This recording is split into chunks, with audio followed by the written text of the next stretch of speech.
அனைவருக்கும் வணக்கம். நான் சஜினிஷா பிரியன் பேசுகிறேன். என் வாழ்க்கையில் நிகழ்ந்த மிகப்பெரிய மாற்றம் என்னன்னு கேட்டிங்கன்னா, தந்தை பெரியாரை நான் கண்டுபிடிச்சது தான்.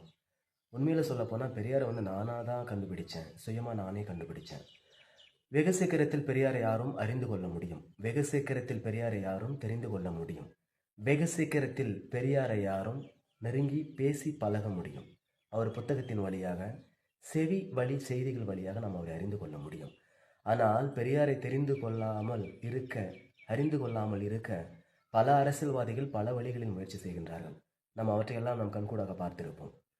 அப்படிப்பட்ட ஒரு மனிதனை, மிகப்பெரிய மேதாவியை, மிகப்பெரிய ஒரு செயல் வீரரை, மிகப்பெரிய ஒரு கிளர்ச்சியாளனை, மிகப்பெரிய ஒரு புரட்சியாளனை நாம் அறிந்து கொள்ளாமல் தெரிந்து கொள்ளாமல் இருக்க ஏகப்பட்ட சதிகள் இருக்கின்றன. சதிகளை பின்னுவதற்கு 1000 வழிகள் உள்ளன. அந்த 1000 வழிகளும் அவரை தெரிந்து கொள்வதற்கான வழிகளாக அமைந்து போய்விட்டன. அது மிகப்பெரிய ஆச்சரியம். இந்த வாழ்க்கையில் மிகப்பெரிய சவால்கள், மிகப்பெரிய சாதுரியங்கள், மிகப்பெரிய பிரச்சனைகள் எல்லாமே மலிந்து போய் கிடக்கின்றன. கடவுள் வழியாக பெரிய பிரச்சனைகள், மதம் வழியாக ஏகப்பட்ட பிரச்சனைகள், அரசியல் வழியாக மிகப்பெரிய பிரச்சனைகள், ஆண் பெண் உறவுக்கு இடையே கொட்டி கிடக்கும் பிரச்சனைகள், இவற்றையெல்லாம் அப்புறப்படுத்திவிட்டு அவற்றை சமப்படுத்தி நம்மை வாழ வைப்பதற்கு பல மேதைகள், பல அறிஞர்கள், பல கிளர்ச்சியாளர்கள் முயன்றிருக்கிறார்கள். முயன்று பார்த்து தோல்வி அடைந்திருக்கிறார்கள். அதில் வெகு சிலரை வெற்றி அடைந்திருக்கிறார்கள். அவற்றில் வெற்றி அடைந்த மிகப்பெரிய மேதை தான் தந்தை பெரியார். அவரை வணங்குகிறேன், போற்றுகிறேன்.